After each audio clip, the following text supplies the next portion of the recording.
Well, all right, y'all. All across the USC, Compton, Watts, Bay to LA, Pomona, California, from valley to valley, we represent that killer Cali. So if you keeping it real on your side of your town, you tune in to Gangster Chronicles. Ew. Gangster Chronicles, we gon' tell you how it goes.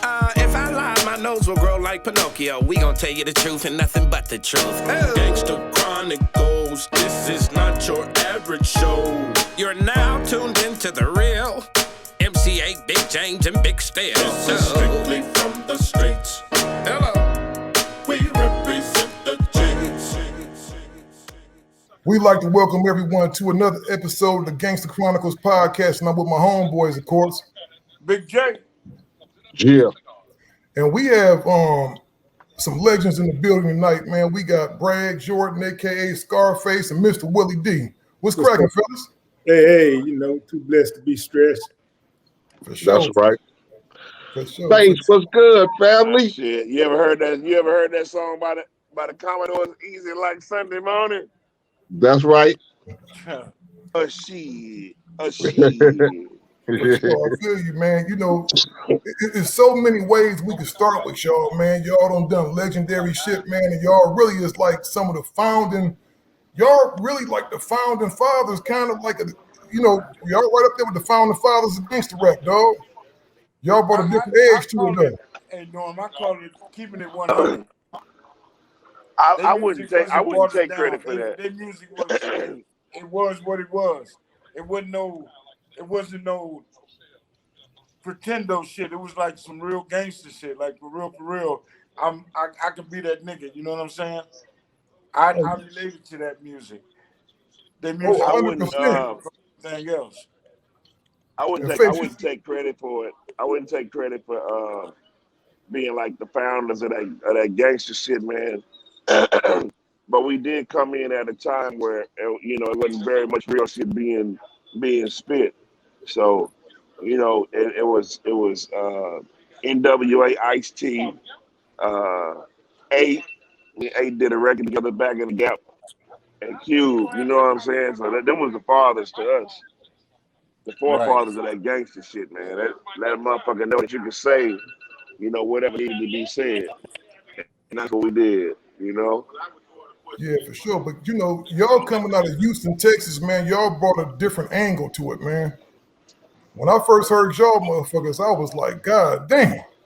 Some killer motherfuckers in Texas. Yeah, you know what it was? It was like, it was a lot of bottled up angst, right? It's like every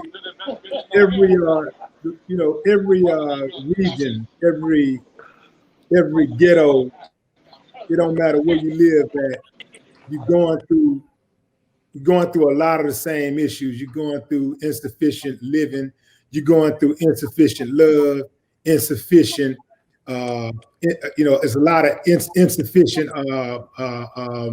food, insufficient money, just insufficient living. And that right there alone, is enough to make you lose your damn mind. And just you're going to either lose your mind or it's going to crystallize your mind and your way of thinking.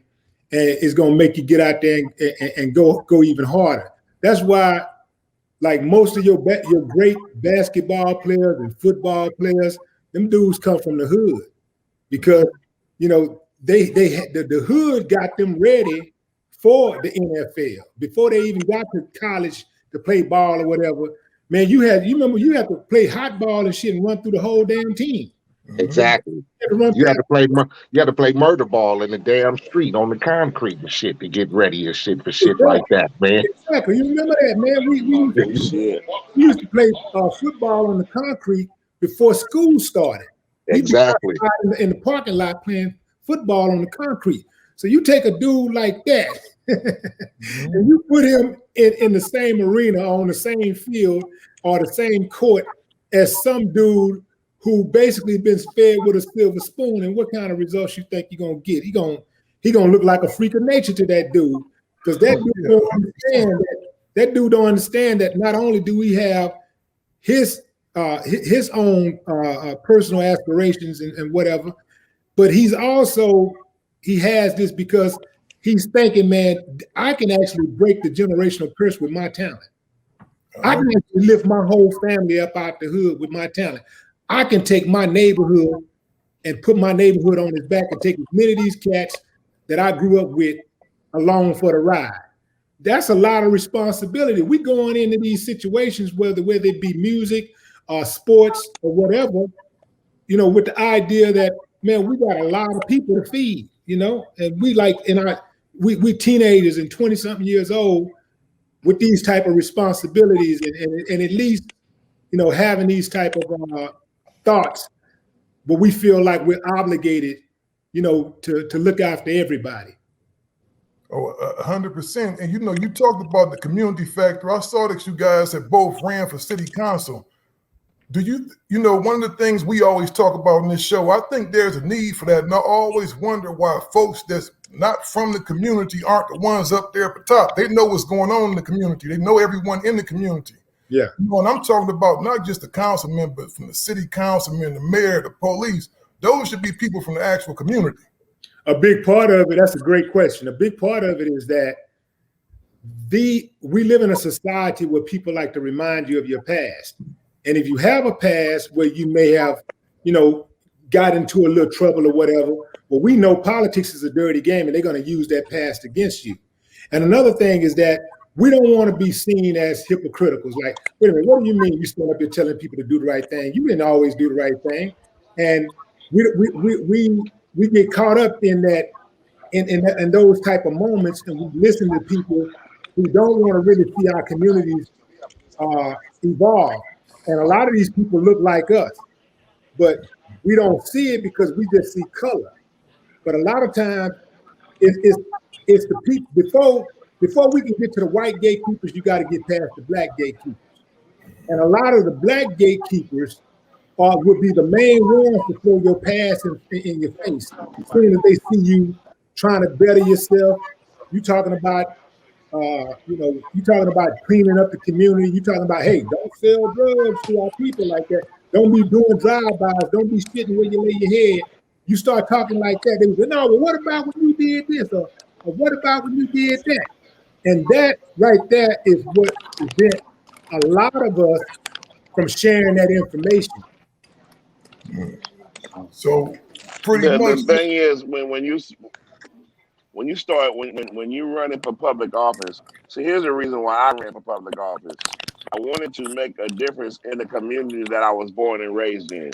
Okay, you look at I've been all over the world, bro. And when I come back to the neighborhood that I was brought up in, it should still look the same. Like we're not progressing. We got a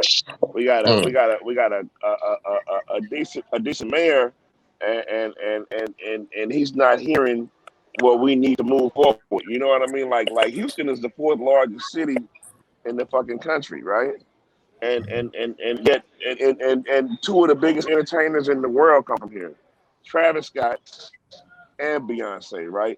But we're not set up for entertainment, and we should have been set up for this shit, y'all. We should have been shooting movies here. It should have been a tax credit given to these people, man, that shoot movies, so they come down here and spend some of that money and advance our fucking economy too. You feel me? You know, you need forward thinkers in that office downtown, man. As long as you got these old ass gatekeepers, like Willie was saying, you got these old ass black gatekeepers down here that's afraid to take another step and move forward. You know, they play that go along, get along gang. Shit, I'm not for that shit. I'm for the advancement and the empowerment of my people, man. And that's probably why they didn't want to fuck with me. Because they knew I would have been real serious on that mayor's ass about getting some shit in our community for our youngsters, man. Something for our youngsters to do. Because 90% of our youth ain't gonna go to college, man. They don't have the money. The economy ain't set up for our kids to go to college. So why not give them some money to do trade shit? I can't tell you to stop selling dope or breaking in people's shit without offering an alternative. You see what I'm saying? It's real. All of that shit they doing that, like we still stuck at a standstill now. And the councilwoman that they put in place, you know, I don't see nothing. I don't see nobody going to trade school. I still see fucking illegal dumping. I don't see nothing put in place for us. You know, everybody in there trying to get them some money, but we cool. Me and Willie, we cool. We already got some money, so we want to see our neighborhoods advance in a sense. You know what I mean? I want to see my neighborhood move forward and get out of this shit, get out of the slump that they putting us in constantly, man. Why is the money not trickling down into our neighborhoods? That fucking pisses me off. Yeah, it's But too go many ahead. people lining their All pockets. right. There's too many people lining their pockets, and me and James talk Yeah. about that all the time. You know, you brought up a deep thing. You brought up trade school. A lot of people talk about college, and I'm for college. I got a son to play college football. He's at USC right now. He's starting corner, and I'm all for college, but that's not for everybody. Every kid is out there is not meant to go to a 4-year institution. They just don't have it in them like that. But they do have trade school alternatives. You got kids out here that like to fix cars, that like to build shit that's good with their hands. Put those kids in trade school. Imagine this. Imagine you leaving out of high school with a certificate, man. That way you already ready. So you can go and work in these places, man. You can go and be a welder. You can weld in the ocean. You know what I mean? Like I was set up with this place called what's the name of that place, man? God damn. They gonna kill me too, man. The longshoreman. I was with the longshoreman. Yeah. Yeah, the longshoreman was like, yeah, thanks, man. We want to back you. We backing you 100%, man. And just let everybody know that if they come out here, we're gonna pay for them to learn how to do this shit, and we're gonna give them $250,000 a year. You know, depending on how long they want to be out there in the ocean. But I'm just saying, my grandfather was a master plumber, okay? So I'm a strong advocate for trade, bro. I'm a strong advocate for trade. Okay. You have to have it because happen. I was talking to my step pops the other day, and he was talking about, he owned 2 trucks, he owned 2 semis, he drove cross country. Always was the owner operator. He told me that they call him to come every day, and he's 72 years old. That means that these young dudes ain't stepping up. They either don't know about it or don't have a way in. And I know he made a good. But do you blame that? Do you blame that on us being uneducated though? Because a lot of niggas be uneducated about a lot of shit. I mean, educating. No. We can't say undereducated. We can't say that. We can say not knowing. See what I'm saying? Like ain't nobody just stepped out and say, "Hey, look here, young. We got I got 3 fucking trucks out here, man. All you need is a CDL and come get in. All you need is a twin card, come get in. You know, you want to work offshore? Come on, man. Like we work with our hands, y'all. You know what I mean? Like I don't like the college institution, man. I'm with you on that, man. Let's okay, college. You want to go to college? Come on, let's go to college, man. Go be an accountant. Go be a doctor. Go be an attorney. Whatever the fuck you want to be. But for those who grew up with their grandparents or grew up in the house in the household, and that the income was $40,000 a year, $50,000 a year, you don't have that kind of money to go to college, bro. It's a fucking $100,000 to go to college. Well, here's my stance on college. This is what my daughter just passed the bar, so she's a lawyer. Graduated from NYU. Yeah. She graduated from Fordham. But my son and she's in New York. My son is in business school in London, right? Now, Chris, drink my water, Chris. Brad, we're trying to do a show, bro. I know, but I still got to do this. But go ahead. Yeah, man. So my son and daughter, we sent them to college because, not because they needed that, but we wanted them to have options. They had other dreams and aspirations. I ain't never wanted my kid to do what I do or try to pressure them to do something. Life is about access and options. If you think about your own life, anytime you've had access and you had options, you always seem to be a little happier, right? When you have access and options. So I sent my kids to those schools to go get the information and come back with it and then use it against them. That's what I sent mine in there for, to go infiltrate, go get the information. But they got the option if they want to use that. You can, if you want to go work for somebody, that's fine. But I did not send my kids to college with the idea of them going to beg somebody else for a job, begging somebody that we know that don't like us for a job.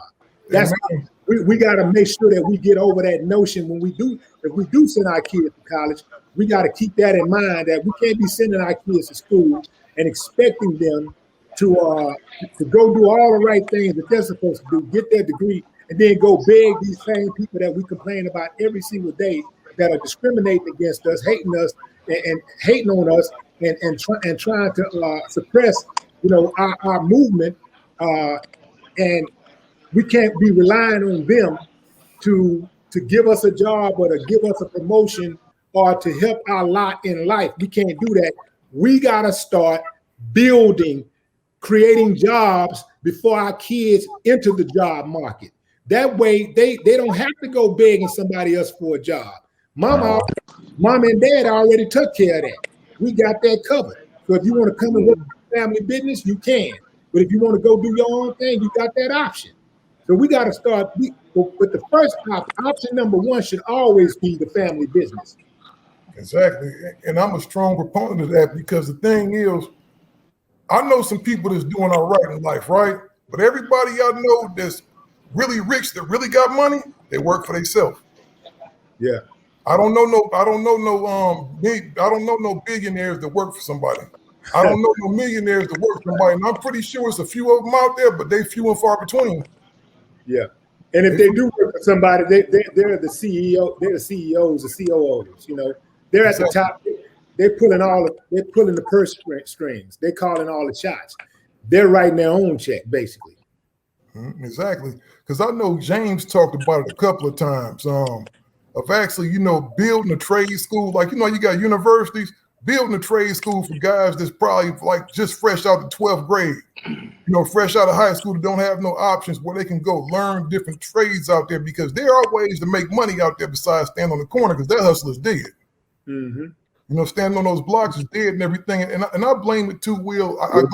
What happened to didn't they used to do that in high school and offer that? You wood shop and machine shop and building cars and all that. School. Yeah, so what happened? They just started snatching those programs? Here's what happened, Abe. They sat back and they said, these Negroes don't need us. They got trades. They're not coming begging for jobs for us. They're starting their own businesses. They're being self-sufficient and independent. So what do we have to do? We're going to squeeze them out. So since we can't squeeze them out of the job market, they're not coming for us for the job, and we can't squeeze them out of the job market, what we'll do is we'll just put the hammer down on them and ride on them, set these traps out here, whether it be the dope trap or whether it be some other kind of trap, get them the okie doke, some kind of way, we bring them in, maybe the trap is domestic abuse. Maybe the trap is, you had a dispute in the neighborhood or whatever, and you slap somebody or push somebody down on the ground. Next thing you know, you got a record. So what I'm saying is that ultimately the idea is they want our bodies warm or cold. They'll take it warm or cold. So their end game is to take us, and since they can't make no money with us with the trade, they can't make no money with us because we realize we can do our own thing when we got a trade. We don't need them. So they say, well, we got another way to get you. We'll get you before you ever even need it. You can even use that trade. Yep. We'll set these traps out there for you, let you fall right on into it, take you over to this prison system, and we'll get your ass to work for free. Yeah, we'll get you to use that trade, that experience, whatever little experience that you did, gang, or we'll train you, your trade. In fact, we're gonna take the trade out of the school and we're gonna put it in the prison. Boy, that's cold-blooded, man. Definitely. Now you're using the trade, so now you got a trade. Now you got a trade, but you're making 5 cents a day. You're making 37 cents a day. But you got a trade, you can use it, but you're gonna use it with them. And that's the game. So that's why as black men, we have to go above and beyond to stay out of their way. We got to get out of their way by all means. We damn near got to be perfect citizens in this type of structure that we're living under, because the goal for them is we are target. They want our bodies cold or warm. They don't care about us. They hate us. They want us dead. They want us in the prison. They want us sashaying around like a woman. That's what they want us to be. They can either way. They can control us in any way. None of these. If you in jail, you ain't no warrior. If you dead, you ain't no warrior. And if you run around here acting like women, you ain't no warrior. So, boy, look at here. So they got us. So that's why BET can run that play that they played, because it's bigger than just, oh, I want to do what I want to do. I like this person and this person like me. Why can't we just show our affection? No, they are trying to destroy the black man in every single possible way. And if they can destroy the black man, they can destroy the black family. Oh, for sure. And I always talk about that. I'm gonna tell you something, Will. The welfare system has crippled our community. It has crippled our community because I'm gonna tell you, I'm originally from Cleveland, Ohio. I'm gonna tell you, the people I grew up with next door, the mama was on welfare. Now guess who they're? The same kids that I grew up with. Y'all still over here? They on welfare and got kids. That's what they do. They get together and pool the money. And what do these white folks tell the people? You can keep getting this money as long as you don't bring no nigga in here to lay up with you. As long as you bring a man in here, you out of here. You out of here. That's some shit. But now that we know that, hold on. But now that we know that, it's on us. See, I'm gonna tell you one thing that I do believe that all of us as human beings, we have a right to complain about something. If something bothers you, you have a right to complain. But after you complain, do something. And it's too many of us that just complain, but don't do anything after we complain. As men, I think it's unmanly to complain and don't put any action behind it. I think it's unmanly. I think it's unmanly. I think it's unmanly to not be a warrior, to not be a protector, to not be a provider. I think it's unmanly to lay up on a woman and expect a woman to take care of you. I think that's unmanly. You know what, Willie? Let me say this. If we allow the system to continue to spoon feed us, then we're gonna always be in the same condition that we in, forever. You see what I'm saying? And we want the right to do this. We want the right to do that. Why the fuck do we still have to ask for a right to do some shit when this should already be granted anyway? Why in the fuck are we still, dibbling and dabbling with this voting bill and shit? Why are we still fighting for the right to vote? Why every few years or so, it come back and we gotta ask for the right to vote again? You feel me? Like this shit is getting fucked up, y'all. We gotta push the buttons. They gotta keep it that way to keep us in place. If they can't keep us in place, because they're already afraid that we're growing in this country and black people shouldn't be where they are. Mitch McConnell Mitch McConnell is the biggest piece of shit in the Senate, y'all. I don't know if y'all pay attention to politics, but he's the biggest piece of shit in the Senate, y'all. Oh yeah, for sure. It's a whole bunch of. He might be the biggest piece of shit, but all of them assholes. Yeah, all of them is, man. Ain't none of them good. It's like one thing about it. They keep getting on Trump about this tax stuff, right? And I thought about it. Taxation in itself it should be against the law. It's horrible. It is. When they first came over here, to America, whatever, and settled it, right? Wasn't that what they left England for? Them trying to press them with the money and stuff. Then they turned around in the 1800s and did the same thing again because it's time of war. You're only supposed to take taxes when it's time of war. That was the thing to support the war, but they kept it going because America has managed to keep herself in a state of war since then. Around the world, we somewhere fighting, so that allows them to keep taking our money. You think about it. I'm gonna ask all y'all this. Will, how much have you paid into the Social Security system? I'll plead the fifth on that. Brad, how much have you paid into the Social Security system? Millions and millions of dollars, bro. You know why? Oh. They take that money, they take that tax money that they get from you, and they advance some of that money to your Social Security. But Exactly. Man, Every bruh. time I get paid, it's something going to Social Security. But check this out though, right? I looked at some shit the other day, and it says that through my life, I've already accumulated enough credits to retire, right? But I'm not allowed to retire. I thought it was 60. I looked on there. This motherfucker says 67. Okay. 67 years old, yeah. So I retired at 67 years old. I don't gave these people almost a little bit over $500,000 already, right? I don't gave them all this money. I retired at 67. How much longer am I? Let's keep it 100. How much longer past 67? Am I gonna live 10 years past 67? If I'm lucky, I might. I think the average for a black man is like 73. So you got 5 years, about 5-6 years after that. Man, that's a whole lot of cheese left over. Now that's the question, Will. What are they gonna do with that money? Now I kill over, I pass away. Are they gonna cut my wife and kids a check and say, "Here you go. Your father was an honorable man. Here's the rest of his money"? No, where did that shit go? It's all a con game, man. Yeah. Money go back into the pot. And we can't beat it.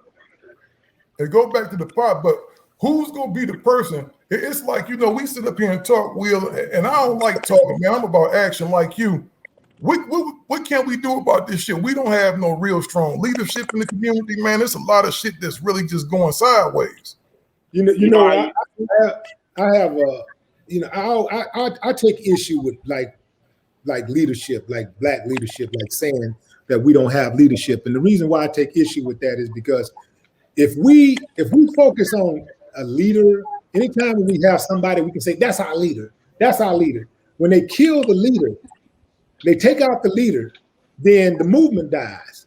And see, this is our movement. This is why every time we get a movement going, everybody get on board. We say, okay, we got our leader. And then they take them down, and then the movement just dies.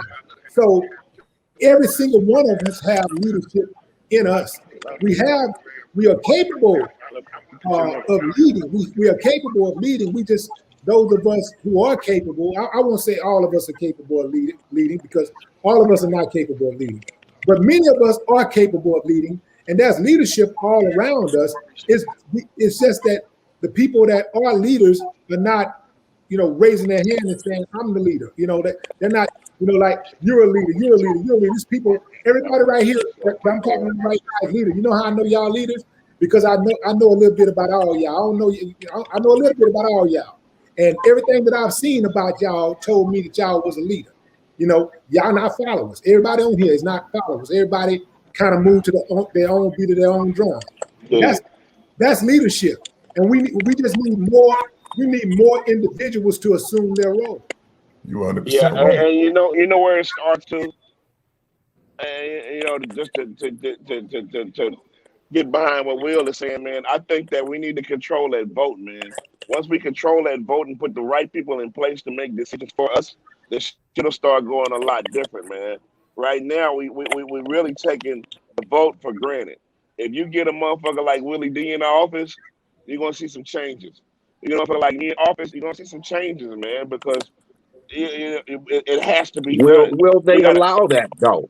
Will they allow that? I mean, but listen, they're gonna have to allow it, or they're gonna keep going through the shit they've been going through.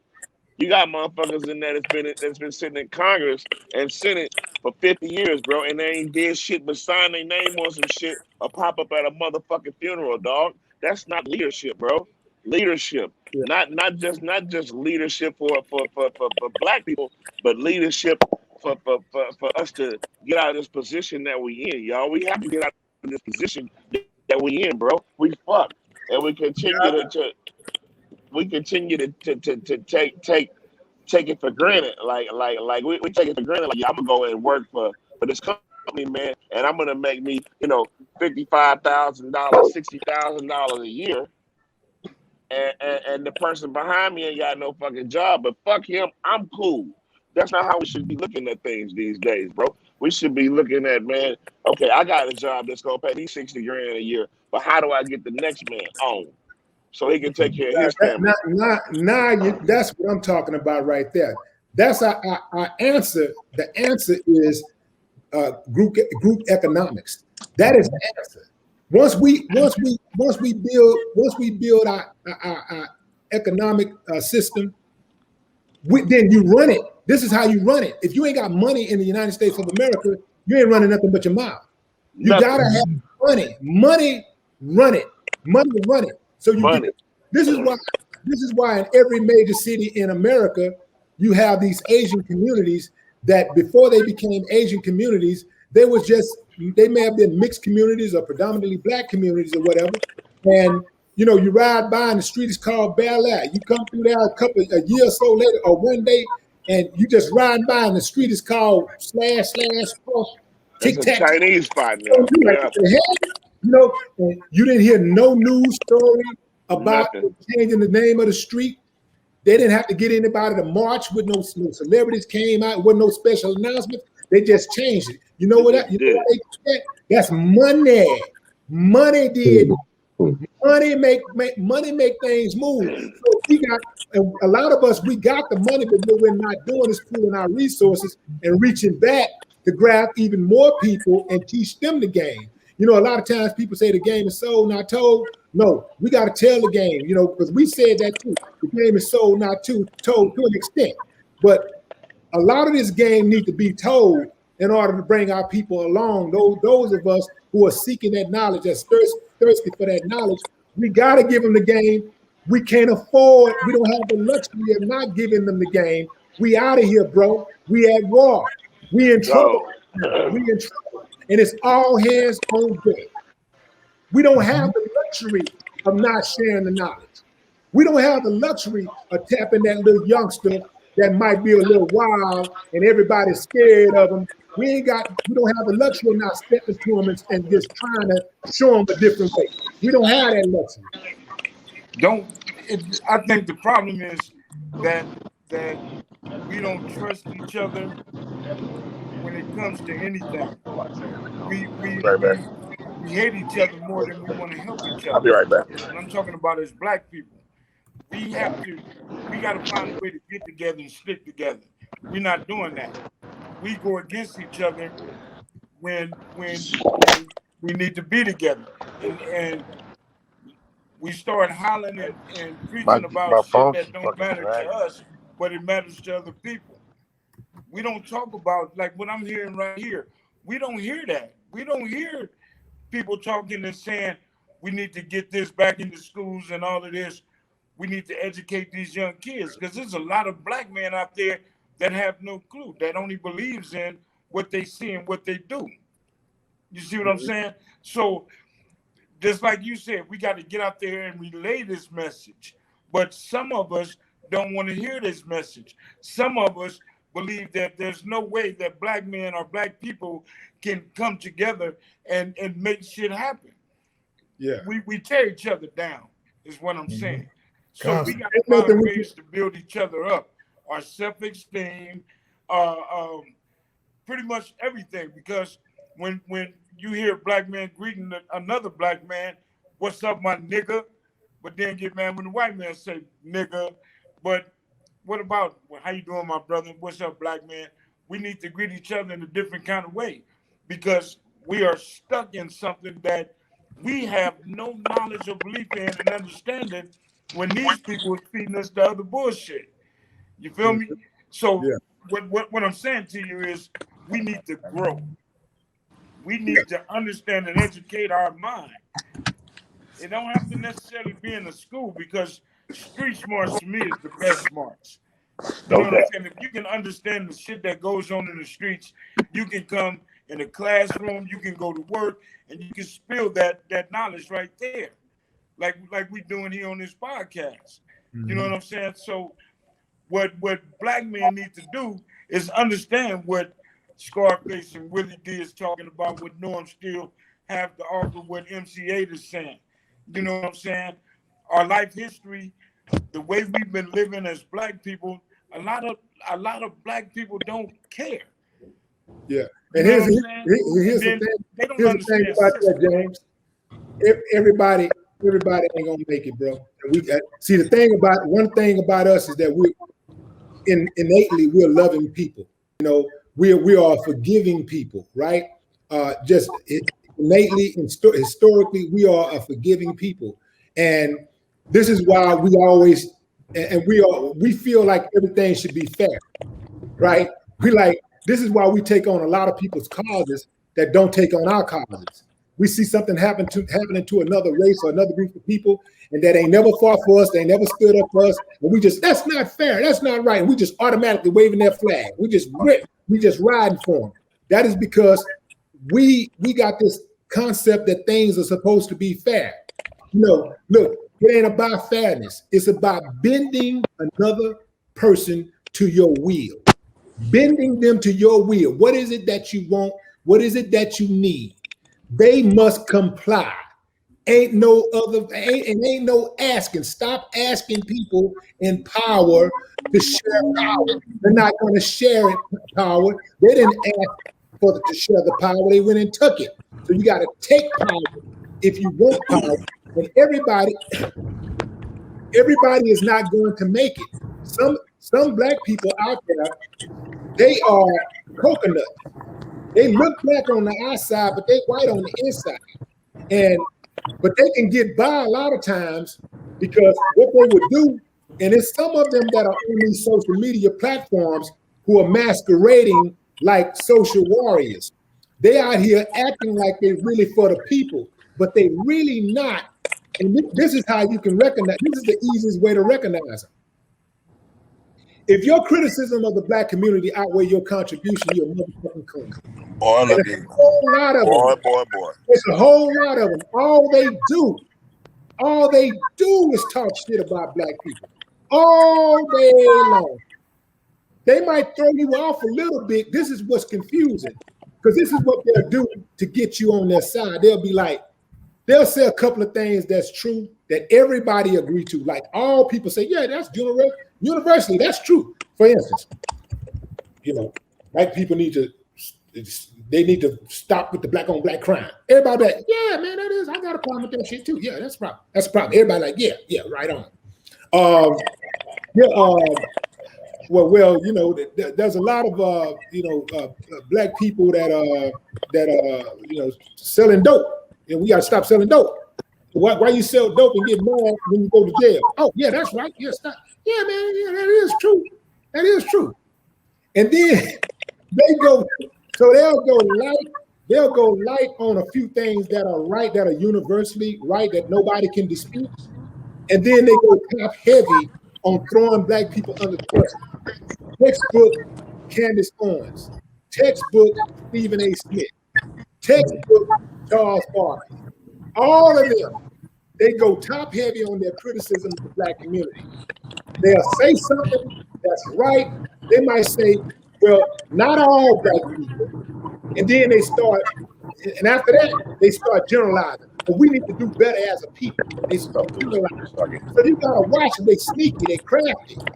But it's a lot of coconuts out there, and they coming across like they really for the black people, but they'll identify somebody that really do love the black people, that really do put in work, and they'll identify that person and try to tear that black person down. And then you got some slowpokes, so they don't really know. They're not critical thinkers, so they hear one or two things that they got heavy convictions about, and they go like, hell yeah, and they give that person a pass, but they're not hearing all the other negative stuff that this person is saying. They're not hearing how this person only targets black males, how this person only targets black women. They're not hearing all of that. All they're hearing is the one or two things that they agree with, and then they give this person a pass. So a big part of it is that we got to get used to eliminating, destroying, eviscerating those coconuts, because they're dangerous. They're very dangerous, and we got to be okay with getting rid of them. And also the coconuts who are going around shooting up our neighborhood, making the neighborhood unsafe for the women and the children. Them motherfuckers got to go too. All of them. And some of them are my family members. Fuck them. Mm-hmm. Some of them I grew up with. Some of them I grew up with. Fuck them. They got to go. The motherfuckers got to go. They making our job that much harder. Every day that we allow them to be comfortable in the neighborhood and just ride through and be dangerous in the neighborhood, it extends our fight, our overall fight. It makes it harder for us to fight. Imagine if you were in a boxing ring and your opponent was in the front of you and you were throwing punches and shit. Boom, boom, boom. And a motherfucker hitting you behind your head, start hitting you behind you. What the fuck? That's that black motherfucking coconut. Over here, you see him because you know what he about. This is your announced opponent. So right. This motherfucker. And all of a sudden, motherfucker, bam! Like, you ain't out, but you got to still fight this motherfucker, man. And you throwing punches over here, you got to do this shit. You know, like, God damn. You know, so that's what it's like, you know, being, you know, in this space that we're in. You know, yeah, for sure. And if we're not careful, Will, yeah, I'm gonna tell you, those white boys ain't playing. Not at all. They out here in California, man. They up in the mountains. They gathering up their guns. They got their 6-year-old daughter that know how to shoot. They got their 9-year-old son that know how to shoot. And you know what we doing? We down here on the internet playing with each other, talking about each other, playing around while they up there getting ready. And making motherfucking TikTok dance challenges and shit and videos. Yeah. Dancing, twerking, shaking our ass. all that old shit. Yeah, we down here playing, and they up there really getting ready. They got compounds that they don't put together. They got food stored up. They got water. They getting ready for something, and we down here playing. If we not careful, and another thing we not looking at, I was reading something. They was talking about this private prison. They were up 27% last year and made $98 million. One prison. One prison. It's the new slavery, because if they can take my son, James' son, A's son, Brad's son, and put them in prison, they are assets. They look at us as assets now. We are being traded. And I don't even know, it's just so much stuff, Will. I don't want to go on a tangent. There's so much stuff that we should be mad about, that we should know about, but we're not saying nothing. We had a guy on this show that he was one of the first cats out here to own, dispensaries version. They put this man in jail. They kept the stores open and locked them up. That's kidnapping. When you don't charge somebody with something, you just come and grab them and snatch their ass up. What is that called? They're doing it to our kids every day out here. He was messing with their money. Now when you mess with them white folk money, they gonna be really just like everything else. He was in the way. He was doing too much. It was too big, and they had to get him off the block. And he was all the way legit, and they still sent him to prison. So, the odds are against us. Man. Very much against us. We better get it together. Y'all probably thought y'all was gonna come over. Y'all thought we could have a bunch of music questions for y'all. No, my thing is like. No, I think y'all right. No, we try to conversate about other things than hip hop or whatever. One thing I do want to say is, coming from that same background, we see a lot of shit that go down with the youth today. It's hard to control, you know what I'm saying? I'm knowing they rough down there where y'all at, especially where we are up in Chicago. From where we come from in our background, a lot of opportunities wasn't presented to us, especially to myself coming up, whatever, why I started gang banging and doing that route. Being the man that you are today, you faced whatever.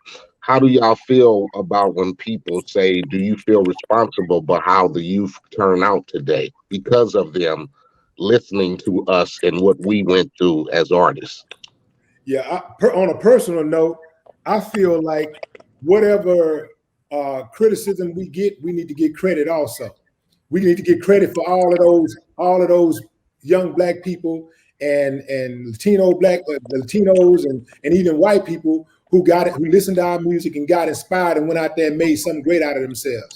You know, like people love to talk about anything that's wrong with the youth. They love to point at rappers for anything that's wrong. But when their kid is shining, when their kid get drafted into the NBA, NFL, or a Major League Baseball or whatever, when their kid become a lawyer, a doctor, a scientist, an entrepreneur, they want to take all the credit. They, hey, look at me, that's me. But when their kid become a fucking junkie or a killer, you know, or they end up in jail, or they end up on the internet twerking and bending over and shit and all that old shit, they want to blame that on rappers. Give me my motherfucking credit when your kid get that degree also. If you're gonna give me, you're gonna criticize me for the music when the kids out there fucking up, I want credit. And the rappers want credit when your kids are out there doing great shit. We want our credit. Give us our shit. Now, having said that, I do believe that all of us as artists, we have a responsibility, a greater responsibility than I even knew when I was making the music. I really didn't understand how important the message was. All I knew is that we're gonna put some information and instructions out here. Information and instructions. I didn't know that some of the things that I said would actually not really benefit the community. But my whole thing was always to be a voice for the voiceless, to try to be that dude that would say the shit and stand up to the powers that be. Get at the bully. Like everybody else scared to do it, I'll get them. You know what I'm saying? You scared to fight that motherfucker, I'll fight him. You know what I'm saying? And not just fight him, I'll whoop his ass. You know what I'm saying? Like, that's always been my mentality. Like, so that's why I'm not afraid of the government. I'm not afraid of police officers. You know, I'm not afraid of any gangster, anybody that got a bunch of money or whatever, and got goons or whatever, because I operate with the understanding that anything that a man can do to me, I can do to him. And I will do it. You know what I'm saying? And I've always been, but I'm a nice guy. You know, anybody that if you really know me, you know I'm a nice guy. I'm a good guy. You know, and I do believe that that's one of the reasons why I'm still here to tell my story, because I was shown favor, because I have a good heart. I was shown favor. If I was just a dusty ass dude, you know, and if I was a dude that just went in and just wreaked havoc on the community, I never gave back, I never tried to help anybody, you know, I don't think I would be in the position that I'm in today. But I sowed a lot of good seeds, and that's the reason why, you know, I'm still standing. And you know, Will, I was gonna ask you, because you mentioned the way you said, I'll whoop his ass. You ain't playing. Right. You could have been a professional boxer, huh? Yeah. Well, I did have a few pro fights. Oh, is that right? Yeah. What was your record when you was out there? I had a shitty record. I was 3-1. Oh, 3-1. Yeah, it was shitty. But the thing about it is this, man. I just started boxing too late. Like, I think that when you start boxing, you should be hungry. Like literally hungry, right? Like, I ain't got shit. We ain't got no house. We ain't got this or whatever. And I think you can come out like that and you're gonna be more hungry. Like, when I started boxing, I was already into the money. When I started professionally, I was already into the money. I was already making rap money and real estate money and stuff like that. So, you know, when I leave the gym, I'm not coming home to my girlfriend's house or some room in my mama's basement or whatever. I'm coming home to a fucking mansion. You know what I'm saying? It's a difference. It's a big difference when you because boxing is a blood sport. Mm-hmm. The type of sport when you walk into the ring, you can lose your life, and you know it in the back of your head. And everybody like, what the fuck would you do something like that? Why would you do that? You know, like, it's hard to explain, but it's something. Think about whatever it is that really gets you the fuck off. Well, it really excites you. That's how boxing does for me. It's exciting. It's like when you're walking into that ring, and it's like a warrior, you know, like ancient warrior, you know, Rome times. You know, it's like you walk into the ring and people are looking and they're peering, and these people over here are for this guy, these people for this guy. You got people over here betting and stuff like that, and you walking into the ring and you know that this guy is gonna try to knock you out, and your job is to hurt him, and you know, and in the back of your mind, you saying to yourself, I could actually die. I may not walk out of this ring alive. It's kind of like, in a way, it's kind of poetic, but at the same time, it's kind of sick. You know, it's kind of sick shit, but you know, like, but it's boxing though is just something, man. I love the shit out of it, and people that do it, they know what I'm talking about. But everybody thought that I was going to be a boxer. When I won the Texas Golden Gloves Championship, everybody thought, okay, he's naturally going to become a boxer. And I was rapping around the same time. But I realized that I was really good at rap, and I was really good at boxing. The girls like rappers, the girls like boxers. The girl, you can get a lot of money rapping, you can get a lot of money boxing. But at the end of the day, when I get through rapping, when I leave the studio or leave the stage, I ain't got no headaches. So that's how I chose rap over boxing, because I was like, long term, I had Muhammad Ali in the back of my mind, like what had happened to him. And I didn't want to be that dude. I remember being in New York City one day and I saw Iran Barkley. And I walked up behind him and I said, "What's up, Iran?"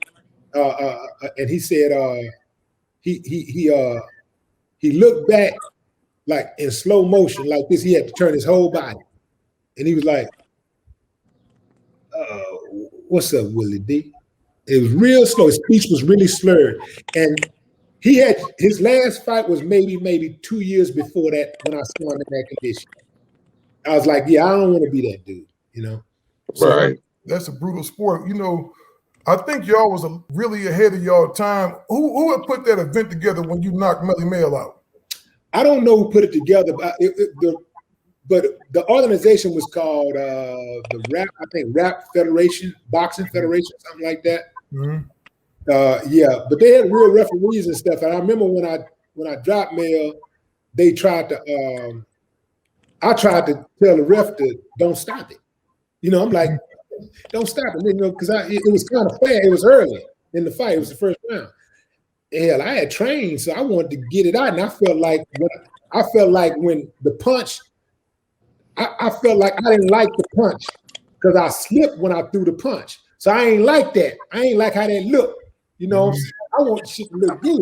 Exactly. Willie knocked the motherfucker. Now Willie don't knock Melly Mel out, but he want to look pretty doing it. Yeah, I want the shit to look good. You know what I'm saying? And I ain't like how it happened. So I was like, you know, let him out. You know, like, you know. But that was a great time, man. And Mel, you know, has been really gracious about how he speak about that since then. You know, Melly Mel is a cool dude, and the trip part about it is that, like, I oftentimes wish people would just let it go, like don't even mention it, because I like Mel. I wish they don't mention it, because it's like it just kind of, you know, it kind of forces me to kind of speak on it. Well, I'll tell you what I'll do then, bro, because we all about them this show. I'm gonna edit this part out. Don't even trip on it. That is. Because I ain't even mean it like, you know, I ain't mean there's no disrespect to Mel, but I'll edit this out, player. Right. So y'all got a new podcast coming up, man. Right. Geto Boys Reloaded. What we gonna get on there, man? We gonna get some more of this good shit? Information and instructions. That's all we've ever been about. That all that music that we did, it was always, okay, if we make a song and we finish it, like, okay, where's the information? Where's the instructions? If we don't hear the information and instructions, like, go back to the drawing board. Put some information and instructions. So that's what we're doing now. So this is more like an extension of the music, but in a podcast format.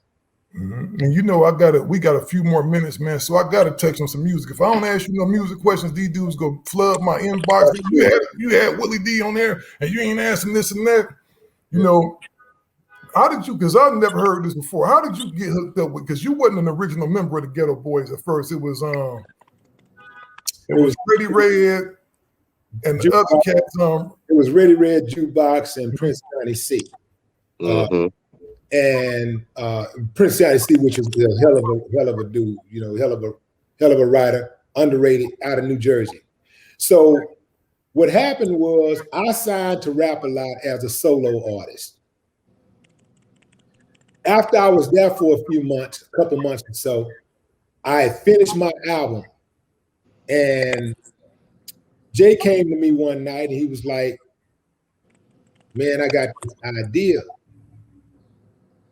And what you think about being a ghetto boy?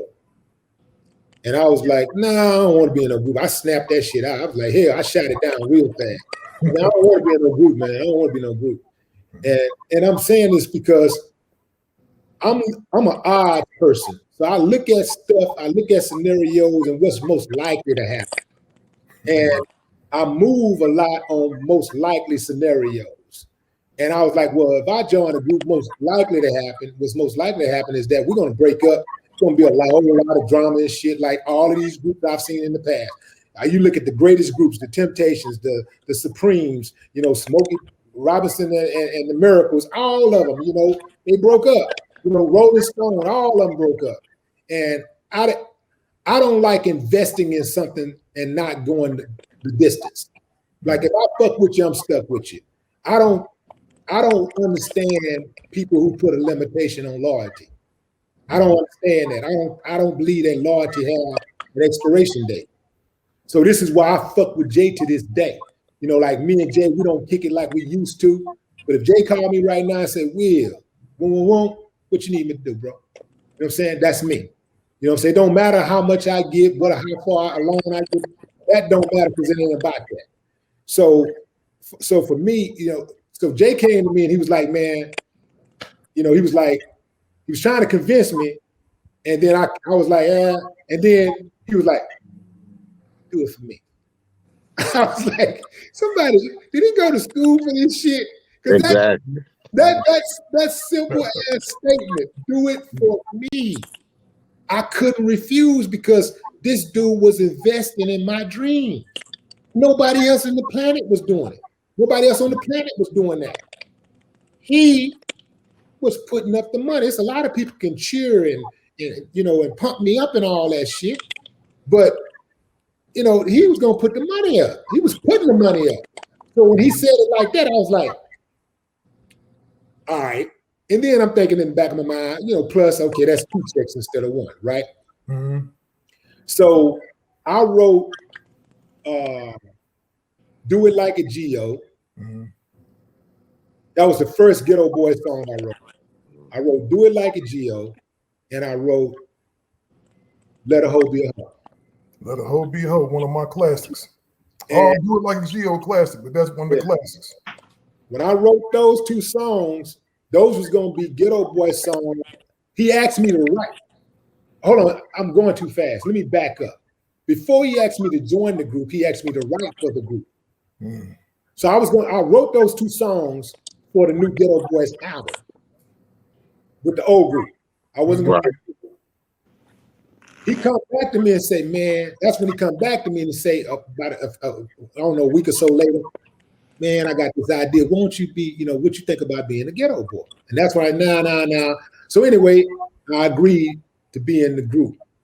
And because when he let his people listen to those 2 songs, he was like, man, yeah, this is it. They was going crazy. They were like, yeah, this is the direction we trying to take the group in. Because before that, if you listen to the very first Geto Boys album, you can see a kind of Run DMC type vibe. Right. Yeah, exactly. They got the hats on, the gold chain, the black, kind of like Run DMC thing. Well, Jay wanted to be more authentic to Houston. He wanted more authentic to the South. Like we got a different style. We all have basically the same plight, but we have there's some cultural differences based on where you are, what region of the country you're in, right? Yeah. What neighborhood you live in. There are some cultural differences, and Jay wanted to exploit those differences. So that's what happened. He wanted to, I guess a better word would be explore those differences, but he wanted to explore those differences. And so when I come out with the Do It Like a Geo, I'm back like a rubber making trouble. I'm in the stance and kicking ass on the double. No motherfucker alive gonna stop me, so fuck you and your goddamn posse. It's time to step on some motherfucking toes. Man, fuck them hoes. These Coast ain't playing our songs. I want to know what the hell going on. I meant that shit. I was like, I want Exactly. a New York DJ. Like, beat that motherfucking head in. Exactly. You know, like, cause we playing they shit. We playing all of this New York shit. We ain't never hating. If it shit is jamming, we fuck with it. So we playing New York shit. Why y'all not playing our shit? So I'm like, oh, give me my car radio sucker. I'll kick your ass and take the motherfucker. Everybody know New York is where it begins, so let the ego shit in. You know, we acknowledge that. We recognize New York is where it begins. But let the ego shit in. So with that song, if you listen to that song is touch on a whole bunch of issues. And I just wanted to just touch on all the issues that were relevant, you know, to trying to navigate through this life and dealing with all of the stuff the angst that you deal with, you know, being inside of a black body, you know, like black radio is being disowned, not by the other folks, but its own. They say, let me see, black radio is being its own, not by the other folks, but its own. I'm drawing a blank. But anyway, the bottom line was that I was saying that how black radio, a lot of black radio stations at the time was not playing black rappers. It wasn't playing rap music. No. And I was like, no, that ain't cool. You know, like, just like a lot of clubs wasn't playing rap music back then. A lot of R&B clubs wasn't playing rap music. They prided, it was black people, just like in LA. I know this was happening in LA too. There were black people that used to pride themselves on not listening to rap music. They'd be like, oh, rap music, I don't listen to that. Exactly. They thought it was almost like they thought they were special if they didn't listen to rap music. You know, they thought it was some type of degree or some shit. You got to not listen to rap music? Hey, here you go. But check this out. You know, so our whole thing was like, man, this shit right here is going to be the vehicle that drive us straight up out of poverty. And so anybody that get in the way of this journey, they gonna get ran the fuck over. So we had DJs who would not play the music. So, you know, I was like an original rapper, like, I walk up to the DJ, yo, man, play the song. Oh no, man, you know I can't play that. You know I can't play it. This is an R&B club. No, I can't play that, man. You'll get fired. Man, you want to get fired? You want to lose your job, or you want to lose your teeth? It's simple, bro. Like, I was serious. Like, so a lot of people don't even understand that they eating because of the efforts that we put in. Like, we really took some penitentiary chances to get this music played. Right. And I understand, you know, I understand that there is music out there that didn't really benefit the culture and really set us back and all that.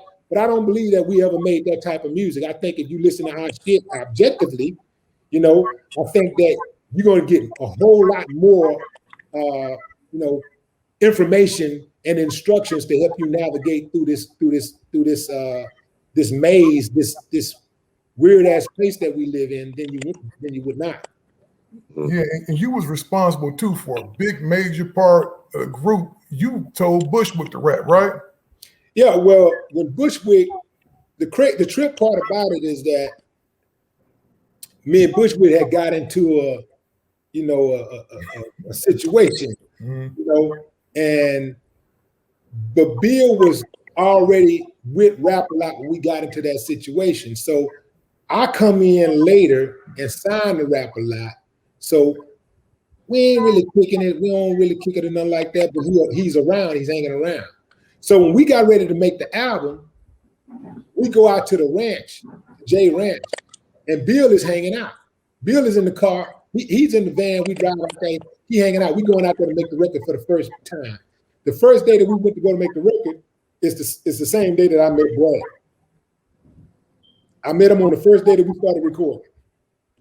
So Jukebox, he's gonna be in the group. It's gonna be me, Brad, and Jukebox as the 3 MCs, and Ready Red the DJ. No, we wasn't gonna have nobody else in the group at all, no dancing, none of that stuff. But Bill is hanging out in the studio, and about one day after the first day of recording, first or second day, Jukebox gets some information, where some personal information that makes him make the decision that he can't be in the group anymore. He don't want to be in the group. I think it was some situation about having a baby on the way or something like that. This music shit wasn't working out, so he quit the group.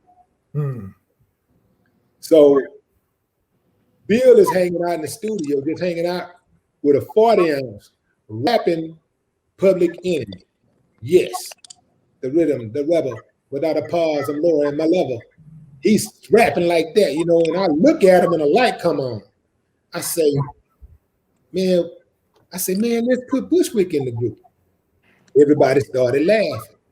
I say, you see, that's what everybody else gonna do. They're gonna laugh until they hear this gangster ass shit I'm gonna write for them. So I asked Jay, I say, if I write this form and he do it, is he in the group? And Jay like, I don't know, man. Bill, what you think? So Bill like, I don't know, but I can try. I took Bill into the kitchen. We sat at the breakfast table. I asked him some questions about himself, and I embellished it with what I thought it might be like to walk in his shoes. And I came up with size and shit. 3 days later, he recorded it. He practiced it for 3 days, and on that third day, he recorded it. And shit, after that, it was on since. Now, if you listen to that first album, Bill is only on like 4 songs. That's we was moving. We was under these strict time constraints, and we got him in there just enough to textualize him as a member of the group. And so that's how he became. When Bill recorded, he didn't even have a contract. That's crazy. He didn't even have a contract when he recorded that album. But we knocked that album out in 10 days. The only song that we had already was we had a shell of the Scarface song. You know, that song, Scarface, we had a shell of that song. And Ready Red put some stuff on top of it and just took that thing out into the stratosphere. Because that was the Scarface we heard the album, because that's when he made the transition from his name being DJ Action to Scarface after that, right? But no. He changed. He went from DJ Action to Scarface when he went solo. After we did the first album together, we did a remake we put out in 1990 with Rick Rubin. Yeah, the Gripping on the Other Level album. Yeah, and then it was the We Can't Be Stopped album. Actually, is when he changed the name, because his solo came like a couple of months after the We Can't Be Stopped album. That's the album with the non-playing tricks on it. So he came with his solo about 2-3 months after that, and so that's how that happened. Yeah, man, y'all definitely, man, are major contributors to the hip hop culture. Because I remember, and it's crazy for me to say, because I ain't that much younger than you at all. You know what I mean? But I literally grew up listening to the Geto Boys. Right. And when I listened to the Geto Boys, I saw what the Fifth Ward was, and that was what hip hop did for me back then. You know, I'm a kid in Cleveland, right? And so I'm listening to Geto Boys, my boys in the car. We sitting up there like this. We out there, you know, got pistols in the car and everything else. You know what I mean? And I said, man, this is what Texas is like. When I heard NWA, I said, okay, this is what Cali is like. You know what I'm saying? This is what Compton is like. You know what I'm saying? So it definitely gave you that that feel, man. And I like to call it like it was a real visual to it. You know what I mean? Right. Y'all right. animated. Eight know that better than anybody, because that shit that he did was so fucking graphic. Like you could picture. He don't get enough credit for painting pictures. When he rapped, He paint pictures. You can see shit. You like walking with him, like you be listening to his shit. You be like, hey, you think we ought to do this, Aaron? We should. Exactly. Like, Aaron, I don't want to go. He's like, oh, motherfucker. So Will, you in the car now? When is the podcast dropping, bro? Monday. This Monday, man. It's y'all heard that, man. So what I want y'all to do, man, we got a few people actually listening to this show, man. So what I want y'all to do, I need all y'all to go out there right now. Go to iTunes, go to Spotify, whatever your favorite platform is, man, and find their new podcast, man, the Geto Boys Reloaded. Geto Boys Reloaded. Yes, indeed. Absolutely. I appreciate man. And we appreciate you, man. We appreciate Scarface. I think his phone dropped. He kept clicking out and clicking in, man. But we appreciate y'all brothers coming on, man. Anything that y'all need from us? I had to call Brad later when we get off. I hit him up and see what he up to. You know, that's him. We're out of tour with y'all gang of places. You know that's Brad for you. Yeah. You know, and he going through it. Like I told him the other day, man, I really can't say too much shit right now because you're going through it. So I can, man, I'm like, all right. Give him a little pass, a little pass. But boy, you wait till you get that motherfucking pass back. Boy, I'm gonna be on his head. That's right. That's for sure. Always. Yeah, man. I know one thing, Will. I didn't want to get y'all on here and talk about a bunch of music because people, for the most part, know y'all history. Right. Y'all brothers, and that's what I was telling James earlier. I said, man, these brothers got a lot of shit to say about issues that's going on. So, you know what I'm saying? We definitely got to have you back on this motherfucker again, dog, because an hour ain't enough. You know what I'm saying? Yeah, because I wanted to hear about how they came with the mind playing tricks on them. I played that shit back to back in my Cadillac, and that shit did something to me. Like I'll give you the long story short for him. So, Brad, my Mind Playing Tricks was a Scarface record initially. Brad brought that song to the table. Brad was in the house with his grandmother, and his grandmother had misplaced something, and she said, what did I do with such, and I can't find it. My mind's playing tricks on me. So Brad catch it, light bulb come on. So he writes a song, My Mind Playing Tricks on Me. He wrote 3 verses. If you listen to the song, Brad got 2. He's the only one that has 2 verses. Mm-hmm. 2 verses, and Bill has 1 verse. I got 1 verse. He gave Bill his 3rd verse, and I wrote my verse. So, if it was today, we probably would have used those 3 verses and said that's cool. But I grew up in an era where you write your own shit. If you didn't write your own shit, you wasn't a real rapper. So exactly. I write my own shit. I don't want this verse. I want my own shit. I'm writing my own shit. So that's how that came about. But it was brilliant. Number one, for Brad to come up with the song. First and foremost, it's not even. It don't happen without his. Without his genius, it don't happen. And then it was double brilliant for Jay to say, I think this would be a better Geto Boy album. Geto Boy record. This is cool, but I think it'd be better if it was a Geto Boy song. And if you listen to it and you hear the different personalities, and each of us take you to a different place. You hearing the paranoia, you hearing the mental health issues. There's a certain amount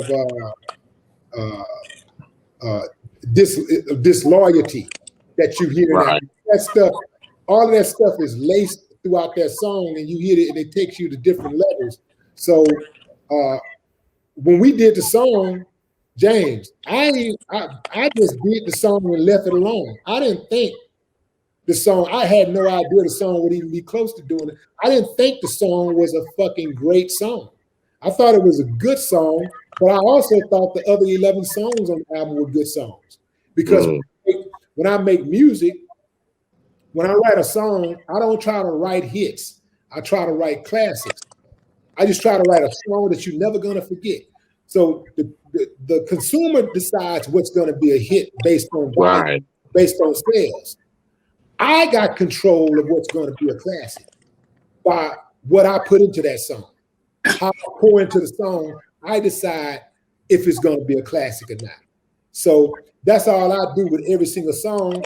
I just pour into it, whether I'm talking about, riding on whether I'm saying fuck the KKK, my mind's playing tricks on me, or hey, watch out for them bald head hoes. You know what I'm saying? Right. I'm gonna pour everything out into that song. That's right. And I'm gonna make it a classic. That's the way I operate. So I didn't know the song was gonna do what it did. I did the song and left it alone and kept moving forward. And then when we did our test run, where we let people listen to the songs and they decide which ones they like, everybody was like, well, I like the whole album. Yeah, but which one you like the most? It's hard. If you had one song to pick and it was a life or death situation, which one of these songs would you pick? And everybody kept going back to Mind Playing Trick. And even then, I didn't think it was a great song. I was just like, well, that's what we going with. That's cool. Right. Because I do a song and I don't care how good it is, I start focusing on what I got to do next. I don't like really just bask and rest on my laurels. So I just kept it moving. And then next thing you know, man, they sent it to radio, man, and we didn't have to go through that regular process of going through the mix and getting added and this, that, and that. It was like day one, 50 spins a week on every radio station across the nation. And they played it for 6 months straight. That song was called a phoner. It's what it's called, a phoner in radio. A phoner is a song that makes the phone ring a lot. The phone, right. And that song researched real well too. Every song that you have, if that phone rings, more than likely people are calling to request that song. That's a phone. And I'm gonna tell you something else, Will, that was crazy about that song. It didn't have a hook on it. Right. It didn't have a hook. It was just. We wasn't really big on hooks back then in our day though. We really wasn't. We just put the song out, just put the verse out, talk to the people and keep it moving to the next. I'm not trying to think about no hook to keep you happy or whatever. I'm gonna tell you something to describe what's going on and we're gonna keep it moving. Yeah. It's a feeling. It's a feeling with whether you put a hook in the song or not. Right. With words, whether you put, because it is a hook. The music is the hook, but it's a feeling whether you put lyrics in that space or not. And so we got a few songs like that. Some stuff, man, it's just you let them. It's almost like 30 songs. The melody actually talks to you. The music speaks. It's like it's talking. It's like the music It's like the music come alive. The melody comes alive. It's talking to you. And that's it. That's what I mean by that melody coming alive and actually talking to you. It was a great song. I love that shit. Yeah, that was an all-time classic, man. That was a classic. Hey, Will, I just got one more question. Are we getting any more Willie D albums, man? I like to really do something because once an artist, always an artist. I don't care what H say, he gonna always be an artist, and he always gonna be in the back of his mind. I want to do one more. I should do exactly. That's gonna always be on your mind. So for me, I'm like, as much as I want to do one, and I got some great ideas, but I don't want it to fall on deaf ears. I don't want to just go in and make an album. Because it costs money, and it costs right. It costs money and it costs time to make these records. And I don't want to just do something like that. I don't want to just make a record just for shits and giggles. If I make a record and I spend my time and my money and my effort, I want people to hear it. And we're in an age right now where favor is not given to the best stuff out there. Like, I do believe that this generation is the first generation of music lovers who are not going to experience the best that generation has to offer. Now, they're going to have some experiences. You know, there's always going to be a few artists, but there's always going to be some. But a lot of artists in this generation don't want to play the game. They got good stuff. They don't want to do mumble rap. They don't want to do mindless stuff. They don't want to talk about killing black men. They don't want to do that. So they might make music and they just make music at home, or they just go get a job somewhere and just say, fuck it, you know, I'm not doing this. You know, and so even on the R&B side of things, you know, they don't want to make music because a lot of the R&B artists ain't really talking about nothing. There's no substance. So a lot of artists don't want to play the game. They just don't want to play the game. So I believe that when we came out, if you was dope, if you was just a dope ass MC, it was going to be hard for you to not get on. If you was focused and determined to get on, you were going to be able to get in front of somebody and you was going to get put on. Now, not so much. They be like, you be like, yeah, saying something, you dope, you saying some dope shit, and they be like, yeah, man, but shit, man, you ain't killed with 4 people in the song, man. I need you. Right. Can you raise your body count? Yeah. You ain't popping enough pills or sipping enough weed or some shit. You ain't got on enough choke chains or some shit. Something is going on. So hey, why y'all don't get together, the old school, and y'all put something together and show these cats that you don't have to talk about murdering your people on the song, and it could be a good goddamn partying song. But that's happening all around us. It's just that the people like us who talk that shit, that say why y'all won't do it, you know, we need to come out and do it. Show them they not buying the records. They just talk. They won't buy the records and they're not going to the concerts. So it's not even sustainable for the artists to go out there and spend that money and spend that time, because the people like us, we talk a lot of shit. Our generation, we always talking shit, but we don't back it up. Our asses, when we get ready to listen to music, we're gonna go in there, dust off one of them damn CDs, stick that shit in the car. You're gonna be looking for somewhere to play the damn CD. You got a CD player in your car. You got okay, come on. You know, because they already think they got the best music. They don't think any better music can ever be made again. So they already got their music, and they're not buying records. They're not buying the streams. Yeah, a few people do it, but there's not enough people that's doing it to make it feasible or even practical for an artist to go in there and spend that kind of time and money and resources. It's not there. It's too big of a risk, right? Right. It's too big of a risk. So that's why a lot of artists just won't do it. For me, I'm at a stage in my life where time is everything to me. Mm-hmm. So Exactly. I look at everything that I do based on quality. Okay, I got this much time in a day. I'm gonna spend this much time sewing into my businesses. I'm gonna spend this much time sleeping. I'm gonna spend this much time. If I get a break, I'm gonna shoot over here and go see my aunt at the convalescent home, or sit on the porch with my brothers and drink, have a drink or something, or you know, I'm gonna hang out with this woman, you know, for a moment or whatever, and then I'm back at it. It's like if I'm a, and when it comes to like doing things that cost money to invest money, in my mind, I'm like, how is this money gonna come back to me? Mm. If I throw 50 out there for it to be worth my time, I got to at least double up on it. I got to at least for it to be worth my time. So I'm not doing it like that. Like, I got to get it back. Right. I got to figure out like how I'm gonna get this money back. Any money I put out, I'm looking at how do I get this money back. You know, if I get on a trip, if I get on the plane and I go to LA for 10 days and I spend 15, 20 racks, I gotta know while I'm out there that I got 30 or 40 racks coming in while I'm out there. I'm not finna I'm not going backwards, bro. You know what I'm saying? Right. Definitely. Yeah. The backwards days is over with. Yeah, long gone.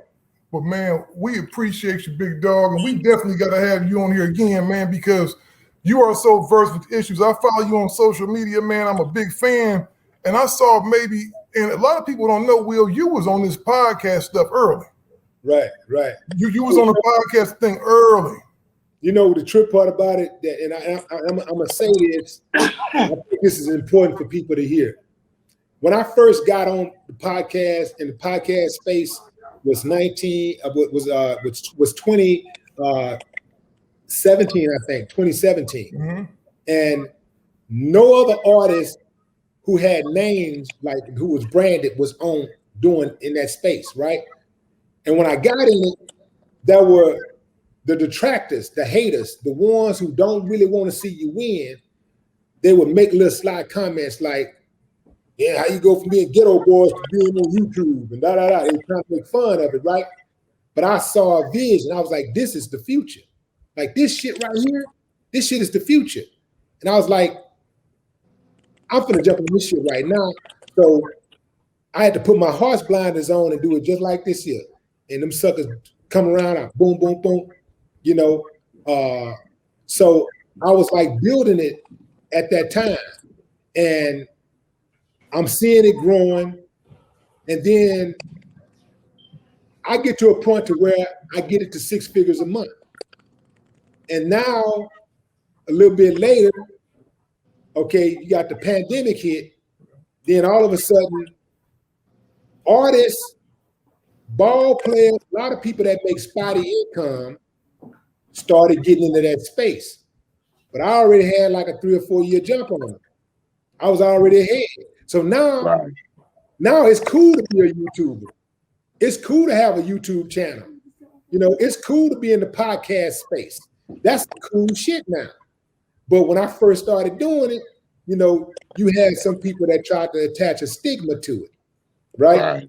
But I've always been the kind of dude, I've never been afraid to diversify. I've never been afraid to reinvent myself. And so, when I make these moves, I just look at it like I'm always like trying to play long ball. What's the long ball? Like how do I make this thing work long term and keep it going? So when you're trying to do something, especially anybody that's doing something right now, trying to get something going, or you got something going and it's popping, and all of a sudden these sucker hating fuck boys come out of nowhere trying to attack you. They're attacking you out of jealousy. They want your spot. It's that old saying, like lions don't really pay a lot of attention, to cats, right? Like the kittens, right? They're a fucking kitten. The lion is moving forward. We don't even think about these fucking kittens behind us. But if they get close enough, I will bite a patch of meat out your ass. Get close enough. Get close enough. But a lot of these cats, but they know that, and they use the internet like the internet is like the new phone, right? The internet is like, remember back in the day on the phone, somebody want to talk shit, they call you out, "Yo, nigga, I'm gonna kick your ass." Yo, you're right. You don't even know who this sucker is, but right. he won't. You like, well, meet me at such, and you fuck around, fall asleep waiting on this food. Right. But that's how the internet is, man. Whole bunch of busters, a bunch of suckers who say things that they would never say to a man's face. But if you're gonna be in this space, you got to put your blinders on, and get what you want, what you got to get out of it.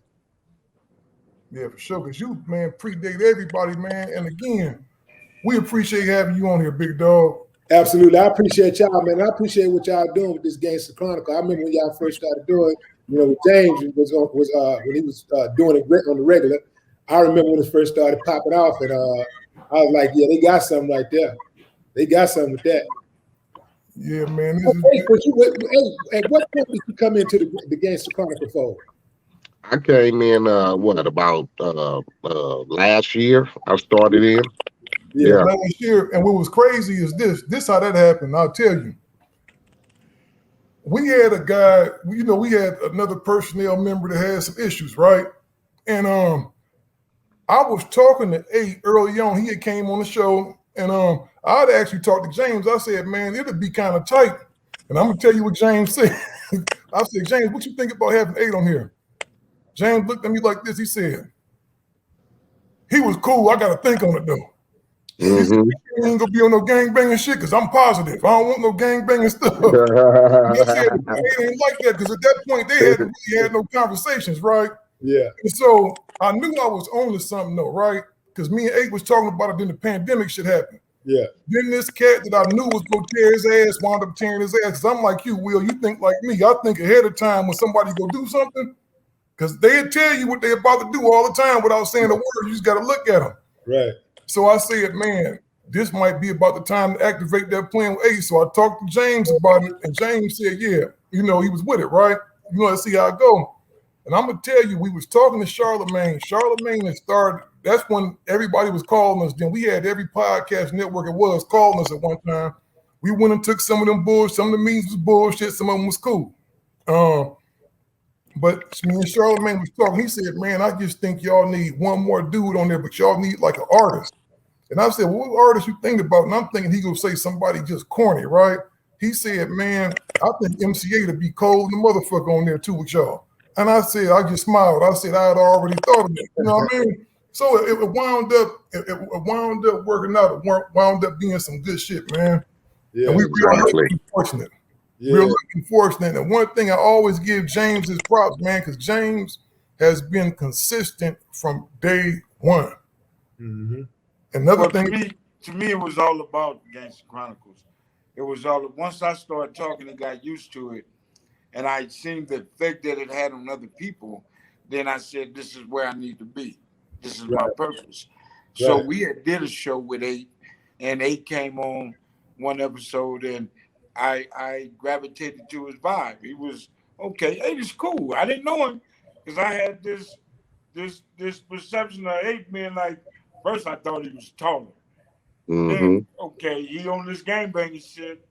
Let's see how it go in the when we do the interview.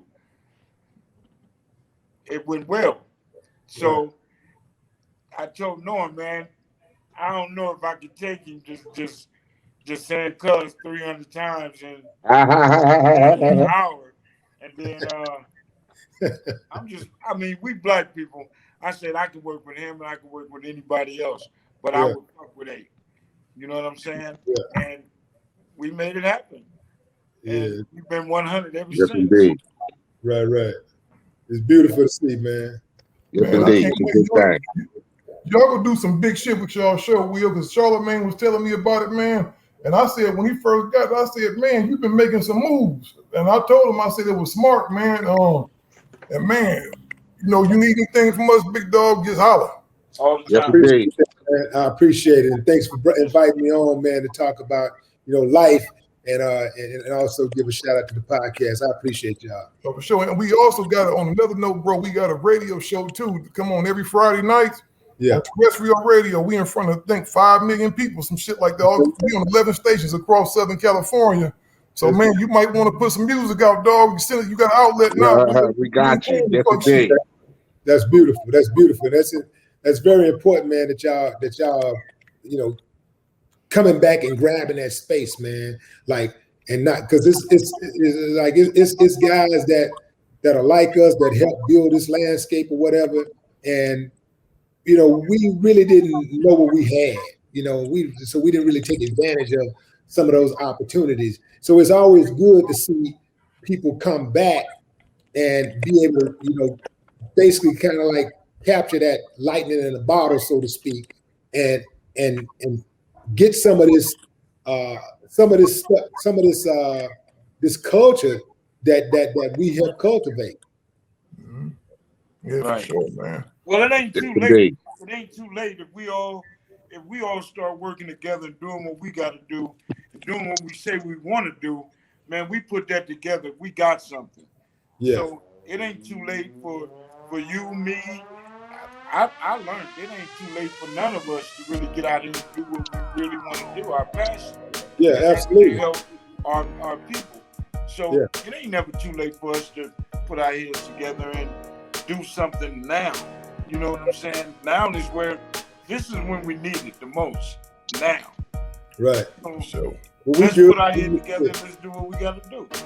Exactly. We ain't scared. And for all our listeners out there, make sure you know we don't put the full episodes on YouTube no more, so stop asking me about it.